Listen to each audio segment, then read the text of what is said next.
Go.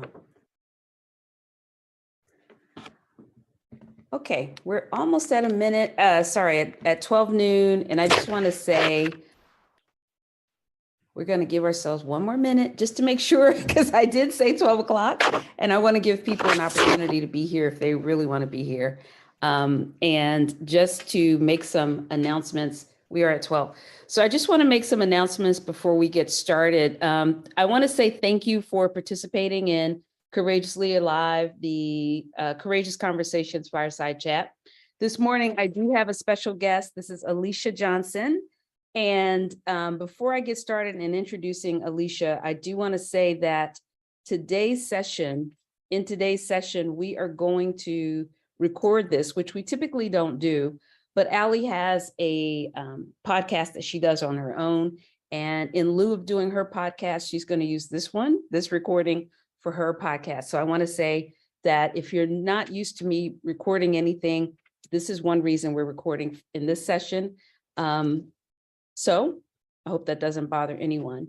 But in the meantime, I want to introduce Aly Johnson. She is my very special guest.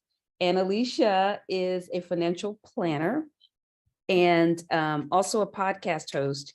And I want to give her an opportunity to introduce herself. I was actually a guest on one of her podcasts. Yeah. And so as we talked, I actually found out more about her and what she's doing in terms of financial planning and supporting other people who are interested in leaving a lasting gift for their families and loved ones. So with that being said, Alicia, hey, take the floor. Good morning, good afternoon now. Afternoon, yeah. Good to be with you again, you brilliant lady, Tanya Brewington. So excited to be a part of your platform. Honored to be a guest, actually, because, I know that we have the same heart for people and, helping them to live courageously. I just think that's awesome. And this is definitely a courageous conversation. Yes. It talks about money and leaving a legacy. A lot of times people kind of veer away from those type of conversations. So I applaud you for, doing this for your followers so they can be more informed. But like you said, I have a show that I've been doing for 4 years now. And I thought at one time, I was like, why am I doing this? I'm not doing this anymore. But now, I see the purpose behind it. And I think when you see the purpose behind what you're doing, then it just draws you. And so again, that's why I became a money coach, to help, because I struggled with money for a long time. And I'm not going to say I'm a millionaire yet, but I'm more hopeful. I can get there. I know there are steps that I can take. So I just want to help somebody else along the way. So that's a little bit about me. Okay, great. So what's the name of your podcast? Making Connections with Aly. Making Connections with Aly. And how can people find it if they're interested in doing that? So we are on Facebook. We have a YouTube channel, and we air every Monday at 2 p.m. and every Saturday at 12 noon. And so, and we have a Calendly link, calendly.com/Making Connections TV. If you're interested in being a guest, or you want to suggest a guest for the show. And you can also reach out to me at info@AlyJohnson.com. Okay, awesome. Well, I appreciate that. Now, let me tell you why I was interested in having this conversation. I listen to a lot of podcasts. And so one of the podcasts I listen to talks about people doing what is called do-it-yourself financial planning. Estate planning is what it is. But what I also realized is that for many people, especially, I don't want to say especially, I want to say for many people, this is something that we bypass because we don't really understand the significance of estate planning, not just doing planning for what happens at the end of life or, making sure you have insurance like health insurance, but as a bigger plan, a bigger process to make sure that whatever you have, no matter how big, no matter how small, that there is a plan for all of it so that at the end of life, when you're no longer alive, that whatever you have, the assets that you have can be transferred and help to build financial wealth or inheritance. Generational wealth for Right. your family and for your friends, and for your loved ones, really, not so much for your friends, but really for your loved ones. And so that really became the motivation for this. And I was really interested in finding out more about what it would look like and what it would take to do some do-it-yourself options. Now, I'll tell you, I really wanted to push this with my family. And, some people in the family are like, oh, I don't really have a lot. Oh, I don't know if this would really make sense. I don't know if I need to do this. So why does this wind up being an important consideration for people to make when it comes to their family and their lives? Well, one thing I found out in conversations is like you're saying, the question is really, why do we not do certain things? And I think it's several things. We don't understand, like you're saying, what it means, how it works, how it would benefit us. We don't have time to do the research because we're like, there's so many options out there. I'll get to it later, but later never comes. Mhm. And then sometimes we think we just can't afford it. Or even like you said, well, I don't have much. I mean, I have a TV, I have a car, but okay, but that's your stuff. And you Right, want to make sure that your stuff is handled properly when you're not here any longer. You want to make sure that, even if it's a car, it could be gifted to somebody, a church or organization or something for somebody who doesn't have a car. So, right, as much as we think we don't have anything, there are people out there who have even less than we do. right. And so, it's just about, because we really want to get to that place where we're building residual income, where we make sure that our legacy, like you said, continues to exist. And part of that is in education, Right. because we want to teach our children why they should invest, because maybe we didn't. We didn't have the knowledge, we didn't take the time, but now it's time to teach them to do so they can leave a legacy for their children, so they can leave that inheritance. Somewhere there's got to be a shift in the trajectory from being broke and living in lack and struggle. And week to week, month to month, paycheck to paycheck, right? Say that. Mhm. I mean, that's a lifetime of stress. We're Yeah, trying to get you out of a life of stress and lack and never, because when you struggle so much, you just like, what's the purpose?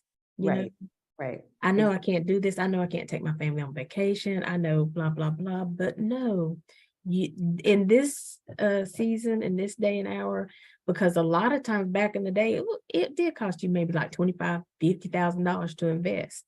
But now there are different levels. It's for the common person. You can get there. All you have to do is sit with your budget, start with your budget, Right, see right. what's coming in and what you truly have going out. And I've told people, get a manila envelope. We did this at church one time too. Every receipt for the month, I don't care if it's Starbucks, I don't care if it's gas, put that receipt in that envelope so you can truly see where your money is flowing. Because a lot of times we think we don't have the money to invest or start that estate planning, but we just don't really know where our money's going. Our That's Netflix that we never look at anymore, but we still right. paying for it We month to still pay month. for it. It's a lot of things. Right. I It's hope I answered your question. you did, but I'll tell you what's interesting about what you just said. I do this whole thing where I take all my receipts and I have a budget sheet and I put all the information in there. And I missed like really September through November because I just did this at the beginning of this month or at the end of anyway, we're in December now. Anyway, I just recently did it. And I was collecting for all the months and it hit me how much money I spent on eating out. And I knew that I was spending money, but I also knew that I was traveling, I was doing a lot of things. But what really struck me was, oh my goodness, I am spending a ton of money eating out. And I spend so much more money eating out than even I do on buying groceries, which to me, you can cook and where your money is. For me, that's a big thing. Anyway, so it was based on what you're saying, it was so important because it was insightful. I mean, I had an idea that I was doing that, but to see the number made me say, oh my God, I've got to change this. This is big. I've got to do something different. And so I really appreciate you bringing that up because I think that is also part of it. You have to know where you stand before you can do something else. And the other reason I'm mentioning this is because there were things that I was like, oh, I can't really do this because I don't have the money to do this right now. But in looking at how much I spent, I was like, I could have done all this stuff with this little chunk of money that I spent Right. out, so it became very, very eye-opening for me as a result of doing that particular work. And and the thing about it, I tell people, it's like sometimes you just have to sacrifice for a season. I'm Mhm. not saying you can't ever go to Starbucks or, Mhm. but if you think about it, you're running out of the house, you're getting a large caramel macchiato, the kids are getting hot cocoa. But if you think about it, they sell that at the store. There's like 6 or 8 packs in one box. Right. You come home, and you make this in the mornings and you have even more time at home because if you've been to the Starbucks I've been to, that line is wrapped around the building. And so Long, then you're yes. fussing at the kids, "Ah, we gotta get out of the house." But just think about maybe, it could be a more calming experience in the morning. You're Right. making the hot cocoa with the kids. Every now and then they get marshmallows. And so it's just a sacrifice for a season to get some bills paid off, to get some things, squared away. But you can always treat yourself. I don't believe in not being able to do anything. I just Mhm. think you have to do it in the right timing and in the right order. You know what I mean? It's not punitive, is what you're saying. Right. You don't need to punish yourself. So let me Right. give you some scenarios. I know that one of the foundations for building wealth has to do with insurance. And in the past 4 months, really, I've had 3 losses in my life that were pretty significant. I had a godson, stepfather, and father all pass away between August 1st and November 12th. So we're talking about a lot of stuff. And what wound up happening is I had different insurance scenarios that I was able to see for each person. They were vastly different. And what was interesting is how insurance, no insurance, or questionable insurance really impacted how the family moved through what they needed to do. There was a GoFundMe situation. There was an active insurance coverage. So you just went and, you just said, hey, yeah, this is covered. And then there was a situation where there was insurance coverage through a job. You had to wait and do some other things. And so when you're looking at insurance as the foundation, how do you recommend people approach that? So there is, like you said, different ways. And, sometimes we do an overall, like we said, we start with your budget. We look at your debt, your income, if you have a mortgage, things like that. But I know that, like you're saying, I'm just going to say this. I feel so bad when people do a GoFundMe to have to bury their loved ones. Because to me, I'm like, okay, if we're doing a GoFundMe to bury them, what if they have a house? What's going to happen to the house? Is it covered? Are the children going to have to move or be separated from their parents? So GoFundMe's make me sad because I think there's not anything in place, and I worry about what happens next. And so that's what we're talking about, planning ahead. And Mhm. so even with insurance, sometimes you even just have to start where you can. Maybe you don't have enough to actually pay the house off or, put the children's education aside, but start where you can and grow from there. Mhm. And even with having it on your job, sometimes you can't just rely on that because that's a perk from your job. Mhm. And just as they allow perks, they can also do what? They can take them away. They can take them away.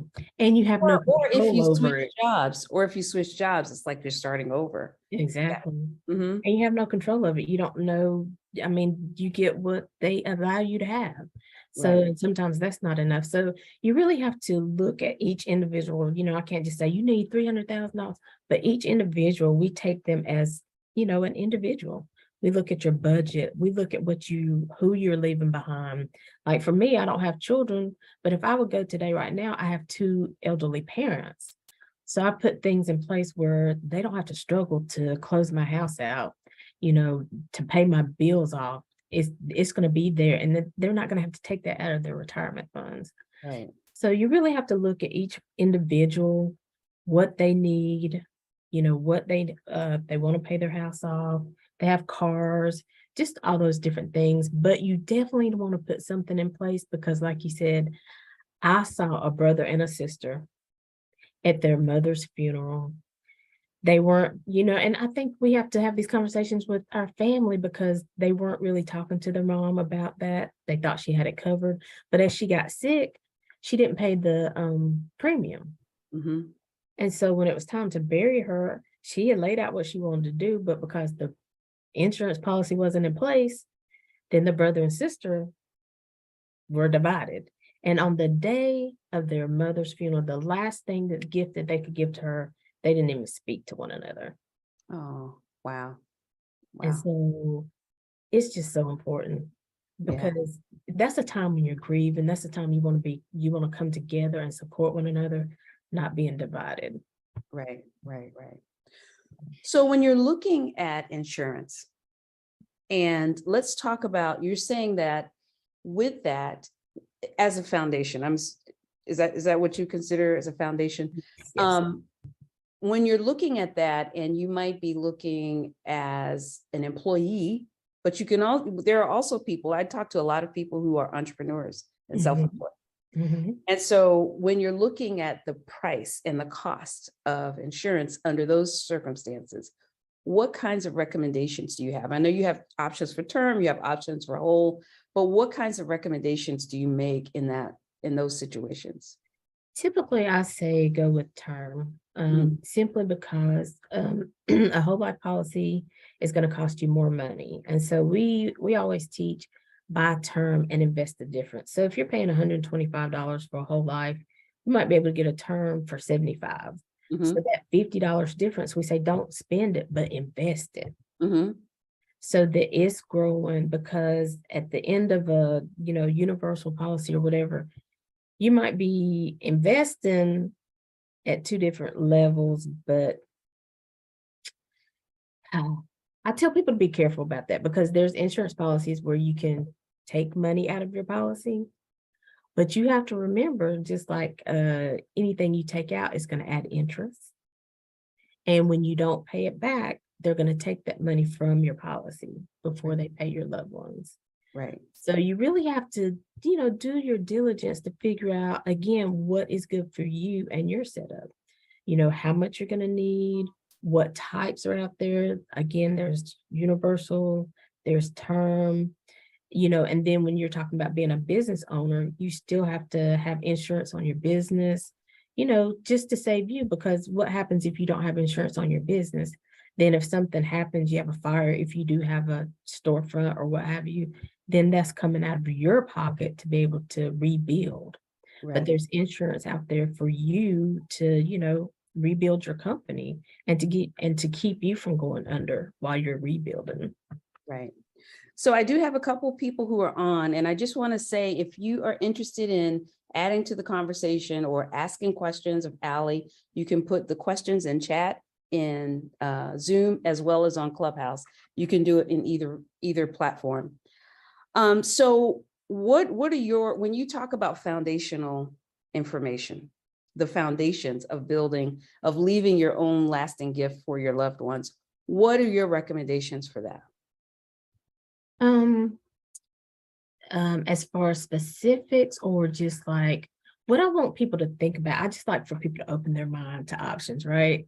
So there are 4 quadrants. You can be an employee, which means like you have a job, so you have some income. There are people who, like you were talking about, become self-employed, but now you own that job, but still if you get sick, then there's no money coming in.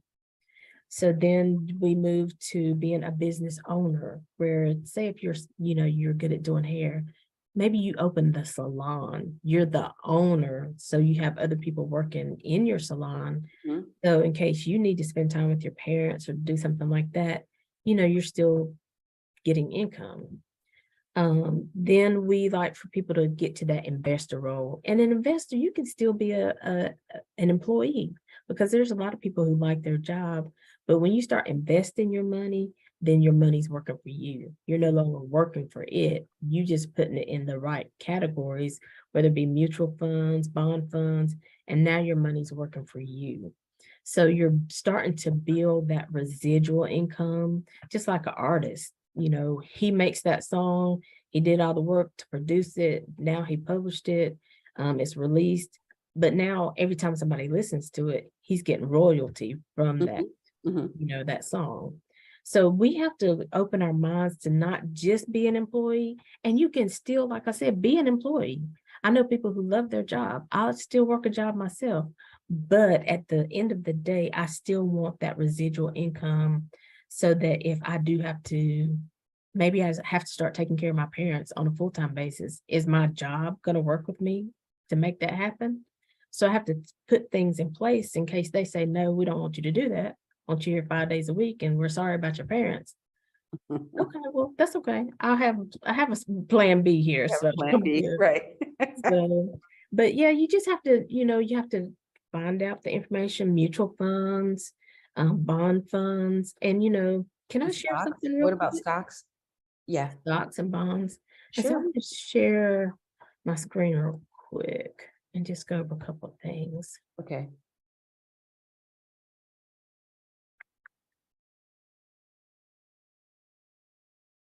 Let's see.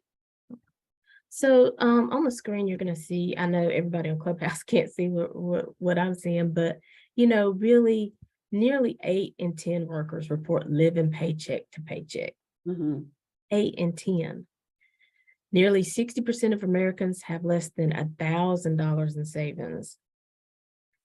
The average household, U.S. household, carries a credit card debt of at least $16,000. And if you're paying just that minimum $50 a month, how long is it going to take you to pay that $16,000 off? And Right. and after you paid it off, how much have you really paid? Exactly.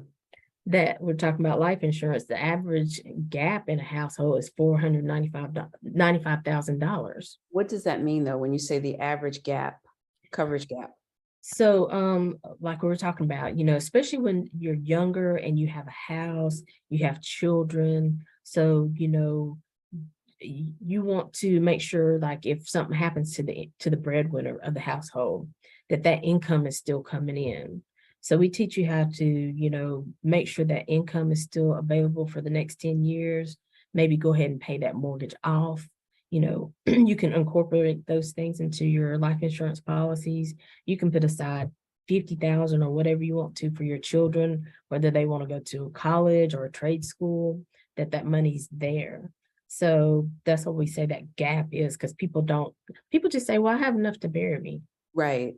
So let me ask you, when we're talking, because we mentioned term insurance and whole insurance, could you add that gap in on your term insurance policy, or is it just available for people who have whole insurance? No, you can add that with a term policy. Okay. Okay. Yeah. So, there are some people who have different types of policies, and they do it for maybe their business, maybe for that gap, because it's cheaper than starting over with your whole life policy or something like that. So it's really different ways to really get there. Okay. And so 45% people say that they don't have, or they might have $25,000 for retirement. Now, I don't know about y'all, but 25,000 for retirement, no. That sounds like we're going to be at Walmart greeting the people, saying hello, how are you doing, and stuff like that. And I feel so bad sometimes. I know sometimes older people want to get out, but sometimes people nowadays, they really have to work for that gap, because they worked a job for 40 years. They were there 40 plus hours, but when you retire, what you get to live off on is like 40% of what you're making. Right. And I think people they don't think forward. We thinking for today. And so let me just ask you, well, I'm kind of already showing you, but if I gave you $1 and you put it into an account, and banks are giving you like 1% interest, don't look at the numbers. How long do you think it would take that dollar to double? You're saying 72 years. I'm looking at it. 72 years, $1. Right. I was like, for $1 to double, you might as well just go ahead and put that under your mattress and add to it, But you can take, but at 6% interest, it takes your money 12 years to double. And then if you're investing into something that's 12%, giving you a 12% return, it only takes 6 years for your money to double. Right, right. And so kind of putting some figures to this, let's just say, because I heard that theory, put aside $100 a month, but I was told to put it in a bank, but nobody really gave me the details of what I was going to get in return. So let's just look at this. And I know on Clubhouse, you can't really see the screen, but hopefully I'll explain it to you so you understand. But if you're saving $50 a month, and I pretty much say, I'll just talk about myself, I can blow $50 a month. I think all of us can. I think all of us can. Yeah. I told you about my eating out budget. Right. It just happened, but go ahead. Yeah. And so we're talking about a month, not even a week, but and you can break that down. Set aside $12.50 a week. Anyway, but say we put this $50 a month into an account that's yielding us 1% interest. After a 35-year period, you're gonna gain $25,000. Again, $25,000, we've gained some money, but we can't retire off of that. Right. But let's say you put that same $50 in something like a bond fund that's yielding you like 6% interest. So you're doing better. So after that 35-year period, you now have just a little under $72,000. So that gives us more options. Still can't stay retired, but it gives us more options, right? But let's say we put that same $50 in something like a mutual fund that's yielding us 12% interest. So after that 35 years, we now have like $278,000, a little over $278,000. So for me, that gives me more options. That gives me money that I can play with, because at $25,000, I'm just trying to make sure all my bills are paid. Yeah. But at $278,000, I can still take some of that money and invest it somewhere else and keep it growing. Right. So these are just some of the things we talk about. Okay, I have a question for you. So you're talking about over a 35-year period. Mhm. And many people in my community are not 35. They might be in their 50s. Mhm. So when you're looking at that and you're talking about saving the same amount of money, and you're talking about a shorter window for people who may be just starting, or maybe, they started, they stopped, and now they're like, oh, let me jump back in. How you're talking about $50, and $50 may or may not be realistic at this point in order to get to these numbers. Right, right. So, if you're like me, you start a little bit later, you might have to invest more if you can. Right. Or you can be like me, where I started maybe at 50, but as I started paying bills off, my credit started getting better, I invested more. So the thing is, wherever you are, whatever your age, you can start somewhere so that you can change that trajectory. Yep. Okay, great.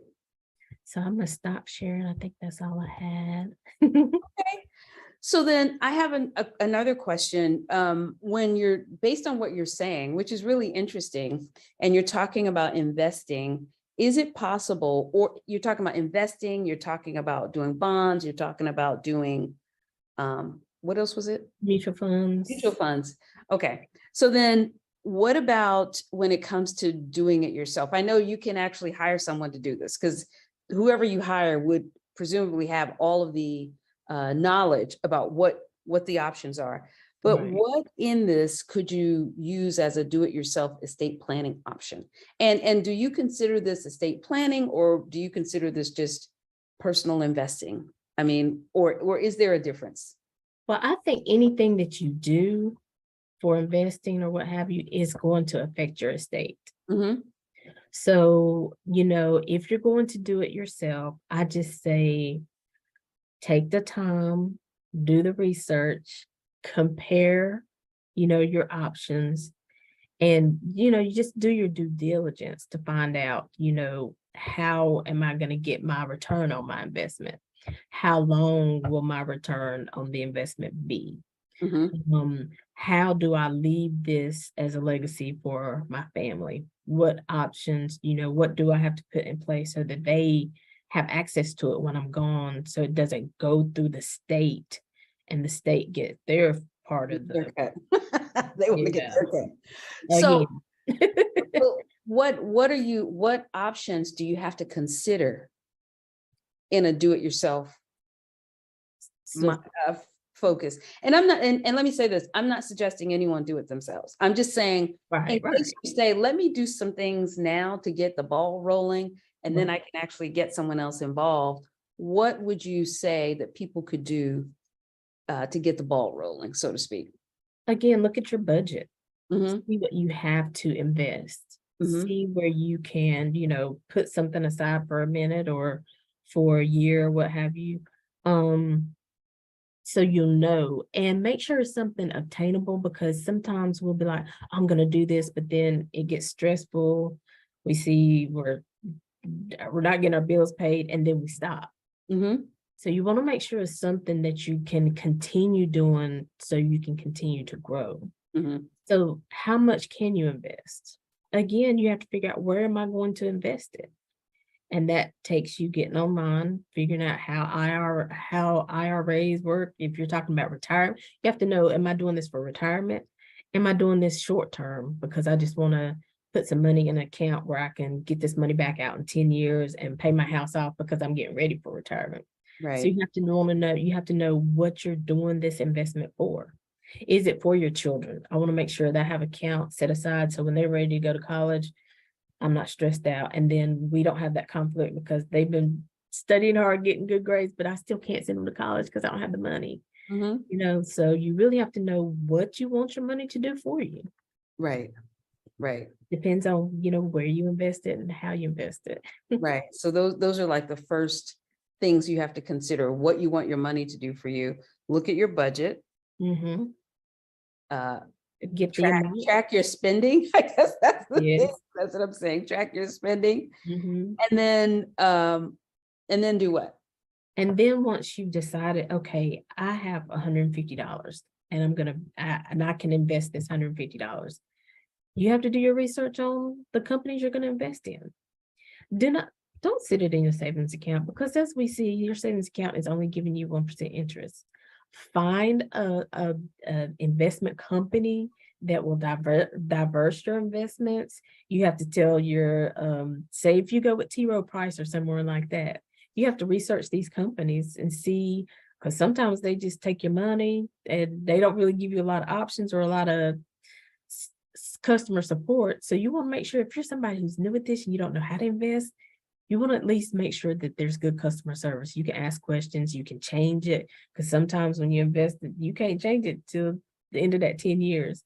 So it's really a lot of work and you can do it by yourself. But I say at least sit down with a money coach and have a consultation. Right. Right. And So, then take and then, their suggestions and maybe sit with 2 or 3 right. and then see the overlap, see where it works, and then do it for yourself. So let me ask you a different kind of question. So you're saying invest, and then you're saying don't just put your money in savings, but what would the balance be in between having what I would say liquid funds and investing? So investing is like you were talking about, maybe thinking about retirement and children or your elderly parents. So investing is something that's going to yield you down the road. Mm-hmm. That liquid asset money that you want to get quick is for emergencies. Mm-hmm. Your car needs 4 tires because you ran over and you went through a construction site and you got 4 tires. So, even that. So even talking about that, I want people, when they're looking at their budget, let's also get our credit score. Mm. Let's see what's being reported on our credit report. See if it's old debt that maybe you paid off and it just didn't come off your report yet. So you can contact your creditors and be like, can you get this off off my credit report? So really, when we're talking about money, there's so many things that you can do because let's say now you need a car. Mm-hmm. And I've been there.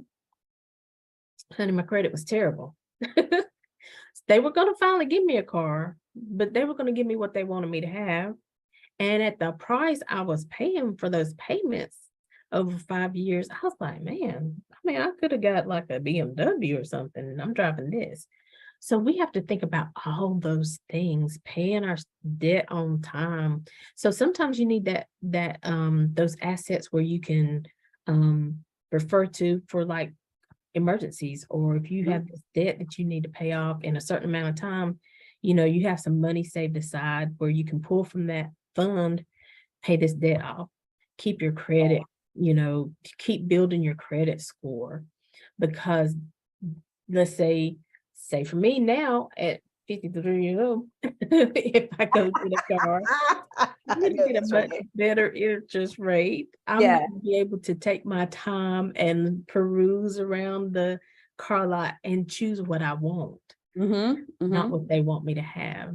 Right. And so, I just feel like because now you're paying $500 for something that a lemon, Mm. and then you're frustrated, you're mad, and all this stuff really affects your health. It affects your estate. It affects your family household, your structure. So, money is physical, it's spiritual, it's emotional, it's mental, it affects your energy.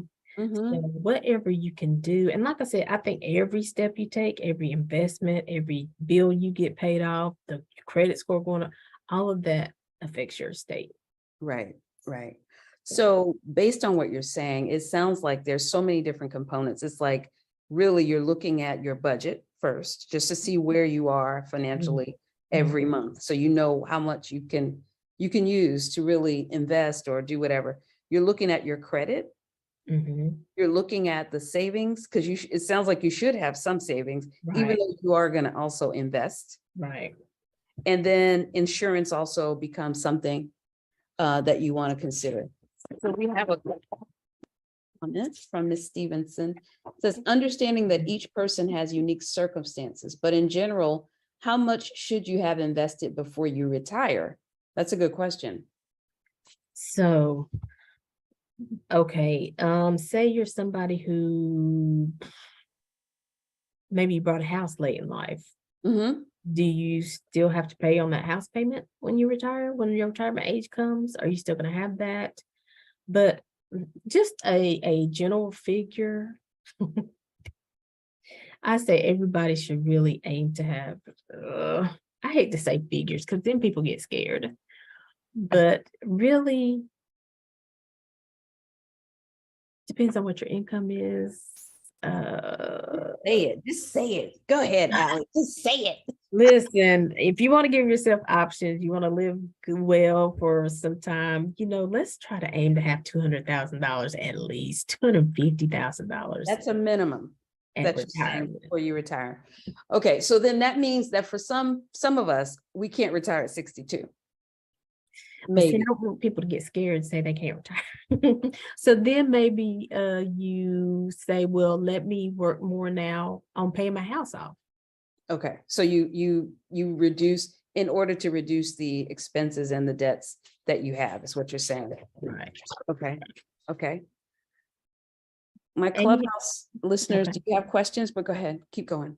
But yeah, and I'd say 250,000 simply because I mean, different people retire at different ages. We're living longer. So even if we retire at 67, but we're living to 77, I mean, that's 10 years. You need to be able to Cover. pay your bills, buy another car in case you need it, live well. And when I say live well, I mean, if you want to go out and eat, you can. If you want to go to Starbucks, you can. If you want to take a family vacation, you can.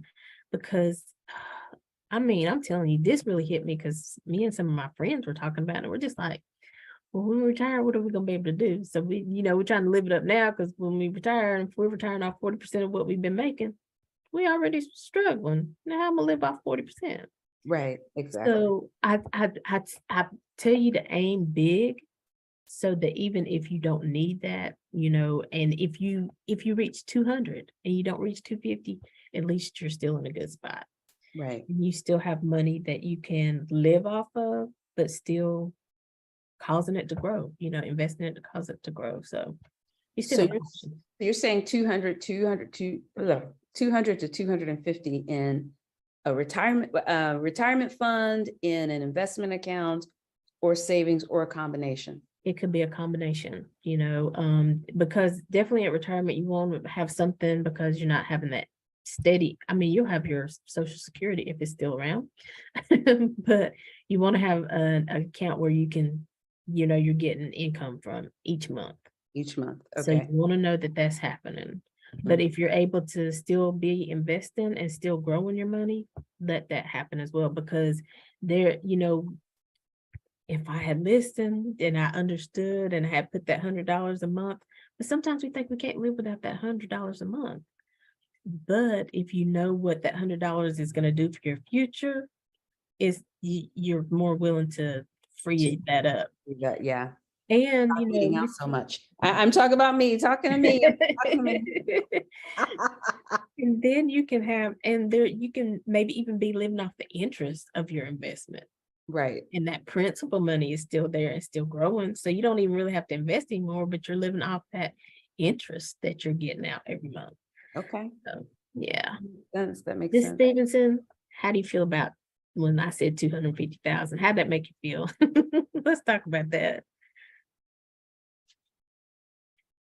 Let's see if she responds. Okay. And like I said, if that's what, you want to be able to give to your grandkids or what have you, again, then you start tweaking your plan. Let's pay this house off.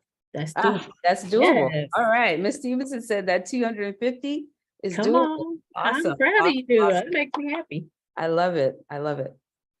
So that's good. And so it's a way to get there. That's what I want people to know, that it's a way to get there. It seems like, whew, I'm living paycheck to paycheck right now. How am I going to end up with $250,000? Like you said, I'm 55 or whatever. I only have these amount of years, but don't get stressed. It is obtainable. You just have to take the steps and do the work. And this is where it really helps, I'm assuming, to get professionals, to enlist the aid of professionals to kind of help you navigate your way through that, so that you can set up a way to get to 200, 250 before you retire, or before you decide you choose not to work as much. And it may not be a full retirement, but it might be, I just don't want to work 40 hours or 80 hours or whatever it is you're working. I'll reduce how much I'm working right now. So, what does that what would that look like for me to be able to do that and still live comfortably? Right. Okay. And like I said, go to 2 or 3 different money coaches, get different opinions, see what they're saying, see where it overlaps, and then, make your decision. I definitely say, but we've got to change something. And even people who think, well, I'm living paycheck to paycheck, I'm going on this job. You're going to have to do something. I know for a fact you have to do something to break that cycle. Yeah. But I think what's important, even in that, is that you really pay attention to where your money is going. Because like you said, and like I acknowledged, I wasn't aware of just how much I was spending on this one thing. Now, I knew that I was spending some money, but I didn't know what the number was. And when I saw the number, I was like, oh, I've got to change that. Right. And so I think even when you're saying, you have to do something, even the paycheck to paycheck, you may have more money than you think, but you don't know until you actually sit down and try to figure out where you're actually sending your money. Yeah. And I mean, every receipt, and then, Even online, everything because is, some people are doing a lot of things online, but you need to print those receipts out as well. So you can track everything.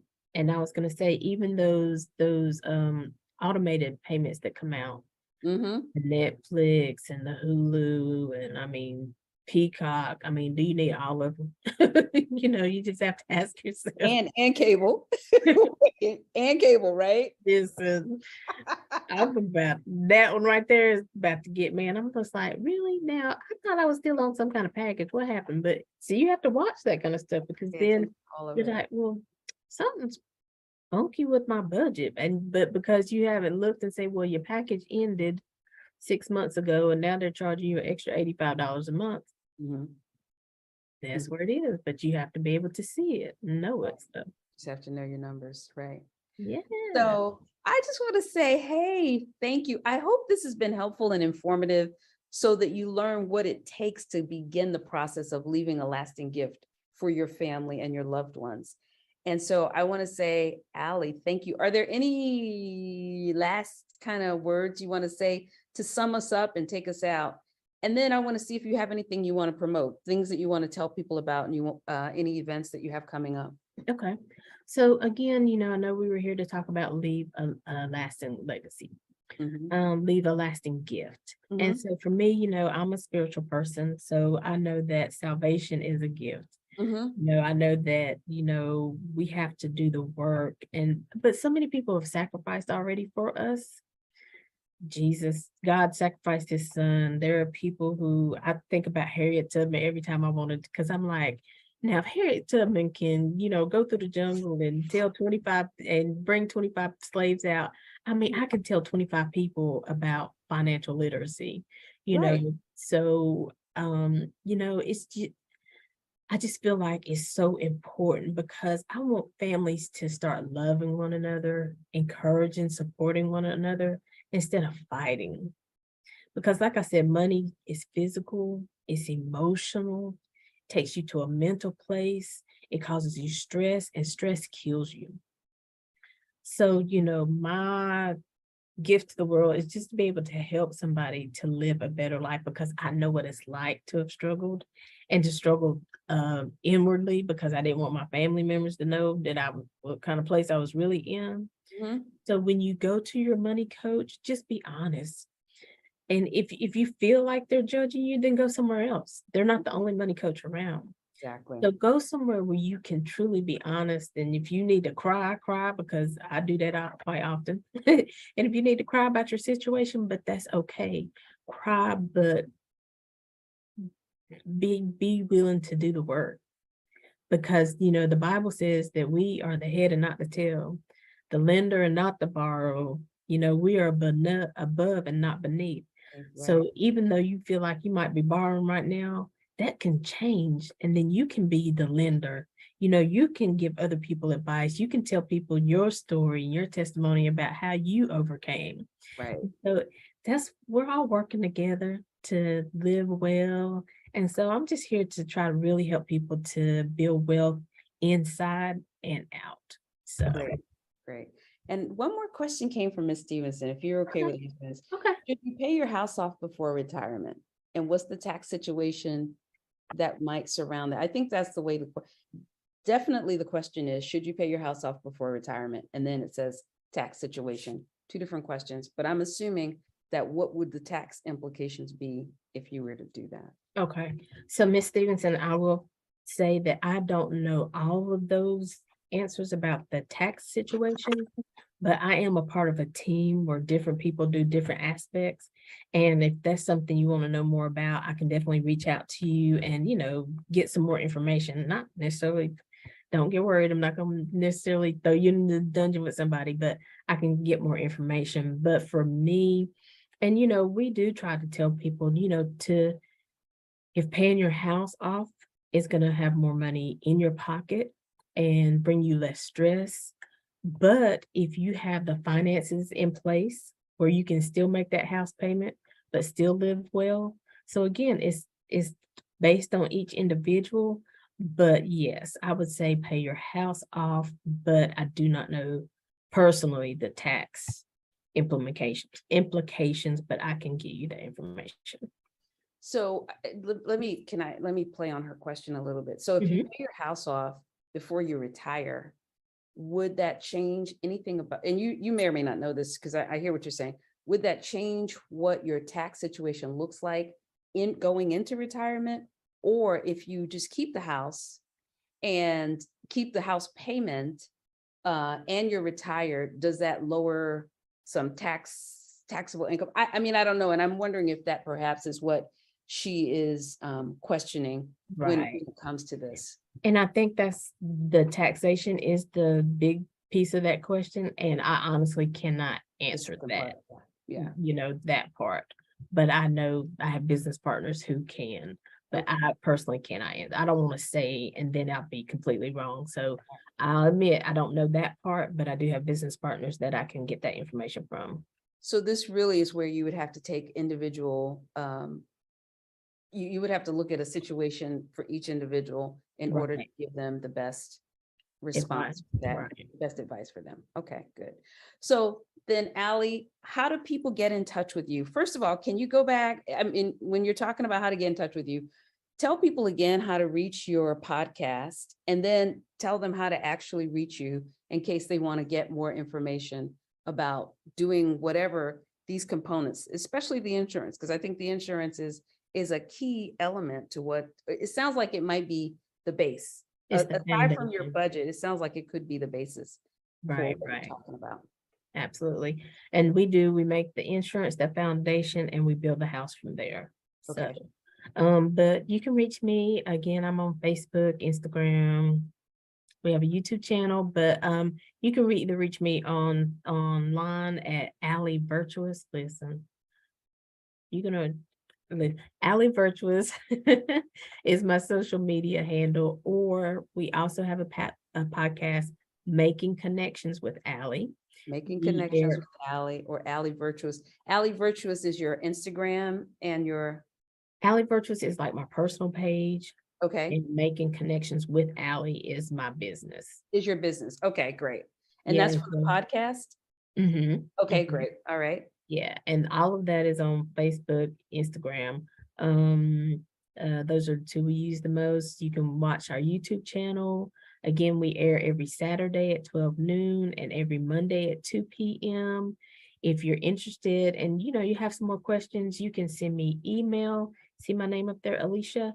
So you can do info@aliciajohnson.com.